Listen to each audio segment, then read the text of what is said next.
Mga kapatid, ang mabuting balita ng Panginoon. Pinupuri ka namin, Panginoong Heso Kristo.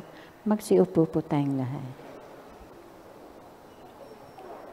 Ang pag-ibig o ang pagmamahal ay nakapagdudulot ng kagalingan.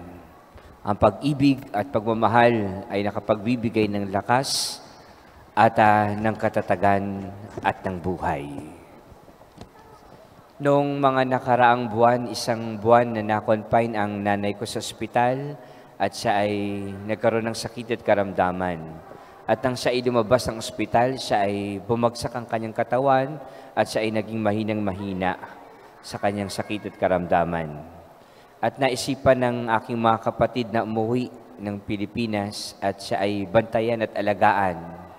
At nung siya ay binabantayan at inaalagaan ng aking mga kapatid, laking gulat namin, napakabilis ng kanyang improvement.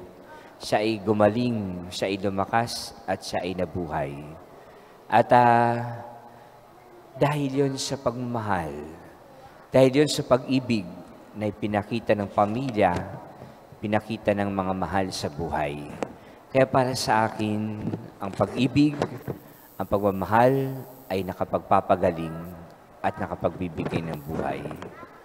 Sa ating pamilya, sa ating tahanan, kapag lagi may problema, may pagsubok, may pag-aalitan, may pag-aaway-away, may masamang salitang binibitawan, nagkakasakitan ng loob, ng damdamin, lumalayo ang loob sa isa't isa, napakaraming alalahanin, napakaraming bigat sa kalooban, tila baga, unti-unti ka ring pinapatay. Tila baga, unti-unti ka ring nangihina. Tila baga, unti-unti ring nawawala ang iyong lakas at ang iyong buhay.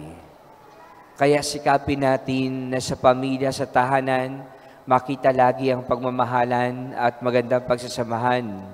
Maging mabuti nawa tayo sa ating mga salitang binibitawan at maging tagapagdala tayo ng paghihilom ng mga sugat sa puso't kalooban.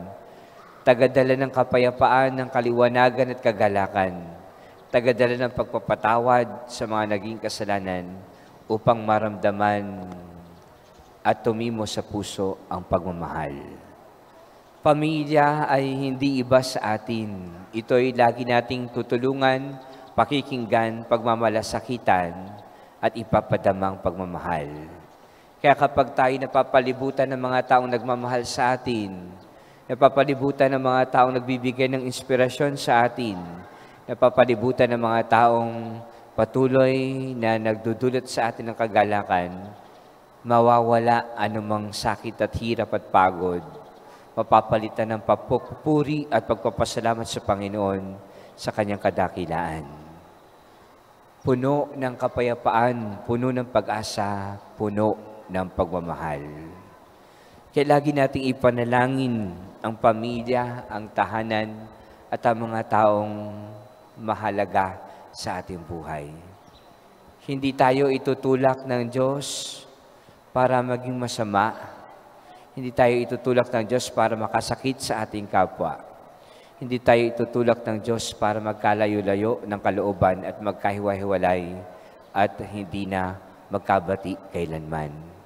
Hangad ng Diyos, tayo ay pagbuklod-buklorin, pagsamasamahin, pag-isahin bilang isang pamilya at lalo pang nawang maging mabunga ang pagmamahalan sa isa't isa. Maging maganda ang relasyon at ugnayan sa isa't isa at tayo naway magdulot ng pag-asa at ng kaliwanagan at kagalakan sa isa't isa. Tunay nga na minsan tayo'y nagtatampo, tayo nagagalit, tayo nag-iisip ng masama, tayo nakapagsasalita ng masama, tayo'y hindi magkasundo, at hindi natin mapatawad ang ating kapwa, lalo na kung may malalim na pinaghuhugutan, lalo na kung mayroong malalim na dahilan. Pero saan tayo dadalhin ng mga galit na ito? Saan tayo dadalhin ng mga sitwasyon na ito? Nagiging masama lang ang loob natin, bumibigat lang ang ating dalahin, at dumidilim ang ating pagtingin sa mga taong dapat sana'y nakapagbibigay ng liwanag sa atin. Kaya sama nating panalangin, tayo nawa ay tulungan ng Diyos at hikayatin nawa tayo ng Panginoon na lagi ang number 1 na ating panghahawakan na yung pag-ibig. At ito ang ating pagdinilang ngayong linggong ito. Ang pinakamahalaga sa lahat ng utos ay pag-ibig sa Diyos, ng buong puso, ng buong isip, ng buong kaluluwa, ng buong lakas, at ang pag-ibig sa sarili, gaya ng pag-ibig sa ating kapwa.